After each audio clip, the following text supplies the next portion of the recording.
On the outside, the Swift sports a sleek and modern design. Suzuki have introduced a new Horizon design line that wraps around the vehicle, creating a sense of motion. Rounded shoulder lines give it a sporty edge, while the iconic Suzuki badge proudly sits at the front of the bonnet. Lower headlight positions and L-shaped daytime running lights not only enhance visibility, but also add a touch of sophistication. And check out those clear rear tailgate lights. Tom Hueres with the Northeast Daily Update for Monday, May 12. Police detectives from Wangaratta and Cobram have seized 4 firearms and arrested 5 people as part of an ongoing investigation into alleged drugs and firearms trafficking in the Northeast. Since the investigation commenced 2 years ago, police have now arrested 30 people, seized 18 firearms and more than $1 million worth of illicit drugs. Police have also recovered 20 vehicles which were stolen over the past 3 years. The investigation currently remains ongoing. Volunteer firefighters, farmers and members of the United Firefighters Union are gathering at Parliament House in Melbourne on Friday to protest a controversial new emergency services tax. The proposed tax is set to replace the current fire services levy and has sparked outrage among local farmers and member for Ovens Valley Tim McCurdy. VFF President Brett Hosking says that local farmers have expressed their concerns when it comes to this levy. Interestingly, I had one farmer reach out to me and he said the cost of this new fund, of what it's going to mean to him, will be one less labour unit on his farm business. Now, that's one less family in the local school, that's one less person on the local footy team, but more importantly, that's one less volunteer on the local fire truck too. So it's actually damaging the very thing that it's claiming to protect, and that's why we're seeing the protest. That's why we're seeing farmers and CFA volunteers pushing back. And the state government is mandating the rollout of a standardised 4-bin waste and recycling system across all 79 Victorian councils. The transition aims to ensure that all households can access a standardised recycling system. Rural City of Wangaratta councillors will review service options in regards to the rollout at the upcoming May council meeting. Detailed information and resources about the changes will be released once a service model has been decided on. Investigations have commenced into the circumstances surrounding a fatal crash in Wangaratta South in the early hours of this morning. It's understood a vehicle left the road and crashed into trees on Warby Range Road just after midnight. The driver and sole occupant of the vehicle died at the scene. Anyone who witnessed the crash or with dashcam footage is urged to contact Crime Stoppers. The Rotary Club of Appin Park unveiled a 50-year time capsule over the weekend at Rotary Park. Many old envelopes were inside the capsule as the club distributed all letters to their owners or family members on the day. Secretary for the Appin Park Rotary Club, Bev Ma, says it was a great day exploring Wangaratta's history. Well, the time capsule event, it went extremely well. We were very, very pleased with it. We had about 100 people we estimated there from the community looking at getting their envelopes, which perhaps their relatives or someone might have put in, or perhaps just having a look, getting a slice of Wangaratta's history. Varied. Some of them were businesses, some of them were personal envelopes. We had no idea what was in it. It was a great day of a lot of memories, a lot of people catching up, and a lot of discussions, and that it was a really great community day as well as unveiling the time capsule. The Parfitt Road levee pathway in Wangaratta is now fully open. Sections of the levee had been increased or replaced in line with the Vic levee guidelines. The project was funded by the Rural City of Wangaratta Disaster Ready Fund and the National Flood Mitigation Infrastructure Program. And Myrtleford residents are being asked to reduce their water usage as ongoing dry conditions, low stream flows and reduced water storage levels point to possible water restrictions in the coming months. North East Water have said that storage levels reflect not only the recent dry months, but also the impacts of a drier than average summer in which storages were not fully replenished.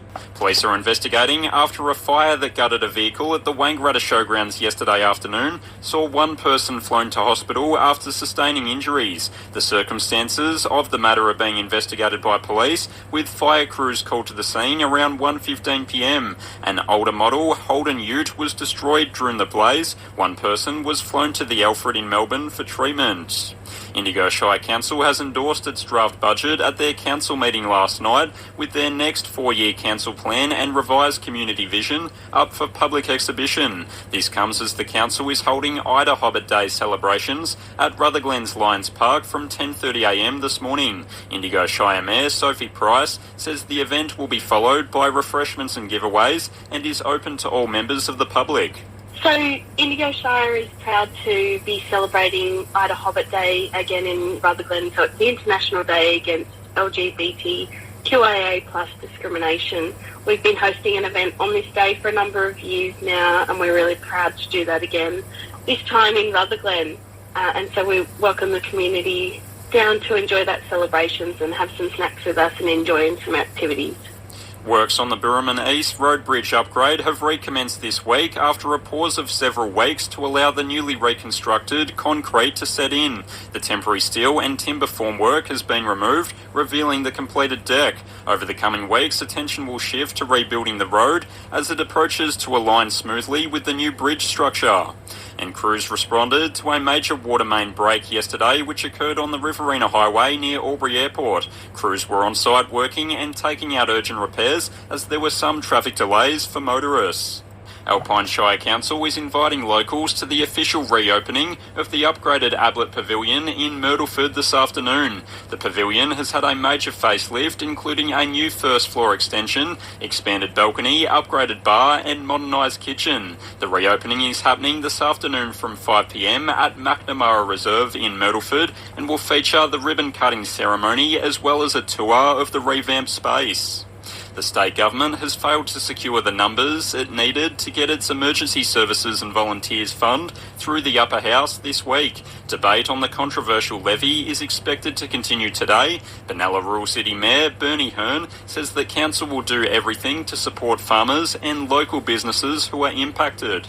We will do our best. We need to remember too, this fee's only going to give less than 2% in the following years to our volunteers. And our volunteers, especially in the rural area, are the people that are there fighting our fires 90% of the time. So I believe we need to really fight this, because those farmers that are going to be hit with these fees, they're also the ones that will be side by side with those firefighters fighting the fires to protect the rural cities and towns we are part of.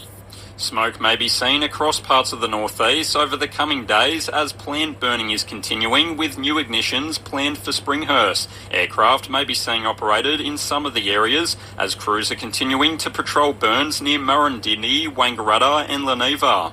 And La Trobe University has announced its regional growth and innovation strategy. The new 5-year plan is aiming to boost university participation in regional Victoria, including at the Albury-Wodonga campus. The strategy includes a major push to grow regional student enrolments on campus, online and hybrid. The member for the Northern Victoria region, Ricky Lee Tyrrell, has called on the state government to provide funding to complete a full upgrade of the Wangaratta-Whitfield Road between Whitfield and Oxley. Mrs Tyrrell says it's an important road to fix after her recent meeting with Wangaratta Rural City councillors. Look, I think it is vital, especially since this road will be catering to not just locals in the area, but also a lot of visitors. We see up to 300,000 tourists travel on that road each year, and it's expected to increase in the future. I've seen there is some work being done to other roads in the North Victoria region, which is great, especially roads that I've been bringing up in Parliament. So the next target on my agenda is the Whitfield Wen Road, so I would definitely want to see it addressed. A fuel reduction burn will be ignited near Tallangatta tomorrow by Forest Fire Management Victoria if conditions remain suitable. Once complete, the fuel reduction burn at Kendall's fire line will help reduce the impact of bushfires on the Tallangatta community. Residents and visitors will see smoke in the area. Tourism Northeast has announced the new installation of a sculpture called Magpie Alley on the Murray to Mountains rail trail between Bowser and Tarrawingi.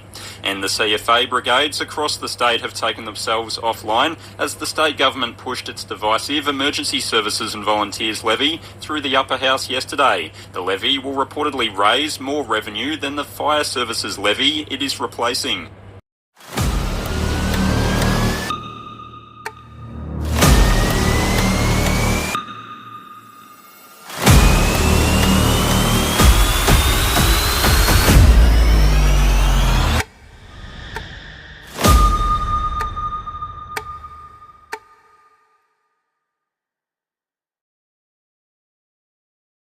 In O&M footy action over the weekend, and while round 5 saw both Wangaratta teams have the bye, North Albury have now shot up the ladder and are now second after their 73-point win over Wodonga Raiders at Bunton Park.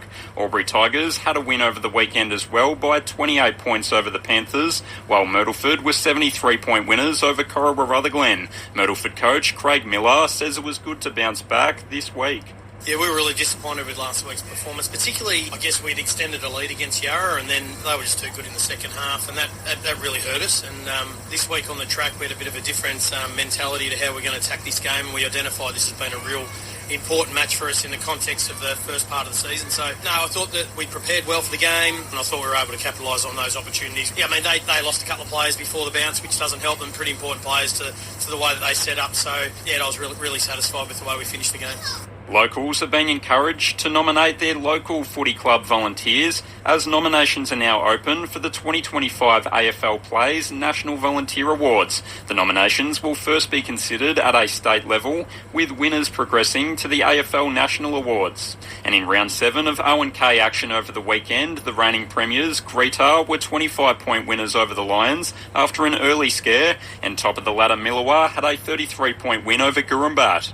In round 9 of AWFA Division 1 soccer, Wangaratta City fell 4-1 to Albury Hotspurs at Aloysius Park, while Melrose FC had a 4-0 win over Wodonga Heart, and in the men's FA Cup final, Albury City had a 3-2 win over Myrtleford at Latrobe Ground on Saturday night. Treasurer of Wangaratta Auskicks, Katie Gibson, has been recognised as Auskicks Volunteer of the Week. Miss Gibson has been a driving force behind one of the largest Auskick centres in Victoria. She has helped grow playing numbers and create exciting new opportunities for young Auskickers in the northeast. Open Spaces teams across the Alpine Shire have been working together with local sporting clubs and associations to ensure that recreation reserves are ready for winter. Their works already completed include the maintenance of Pioneer Park in Bright, the installation of new goalposts at Les Part Oval in Mount Beauty, the replacement of the main irrigation pump at the Myrtleford Savoy soccer grounds, and the supplying of turf and top dressing of Memorial Oval in Myrtleford after the installation of a new hard wicket. A huge day of junior footy is taking place this weekend. The 2025 Junior Interleague Carnival is happening on Sunday at Lavington Sports Ground, and will see the best from Wangaratta and District Junior Footy League go up against Albury Wodonga.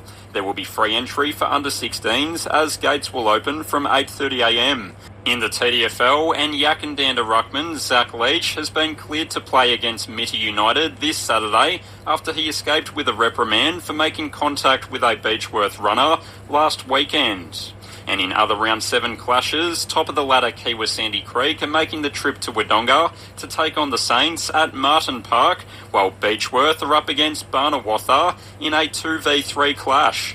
In the AWFA this weekend, and Division 1 will see Albury City, who are fresh off their men's FA Cup final win from last weekend, up against Cobram Raw at Gelbart Park. Wangaratta City FC have top of the ladder Myrtleford at Savoy Park, while Wodonga Heart are hosting Albury United at Willow Park. In O&M footy action this weekend, round 6 will see top of the ladder Wangaratta Rovers make the trip to Yarra to take on the Pigeons. Wangaratta Magpies are hosting North Albury in a 2v3 clash at Normins Oval, and Albury Tigers are making the trip to Myrtleford to take on the Alpine Saints. Myrtleford President Luke Chapman says the seniors are up for a challenge.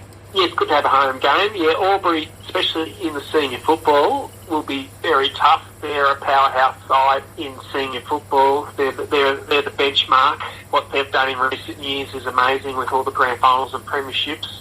So, you know, it's always a tough game to play them. And, yeah, let's hope we go in there competitive and we can get the points.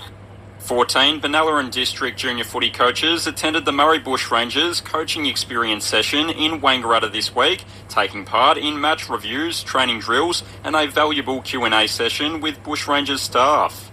And in round 8 of O&K footy this weekend, Bonnie Doon will make the trip to Greetar to take on the 3rd place Blues, while 2nd place Bright will be looking to rise up the ladder against Moyu, as top of the ladder Millawa have the bye.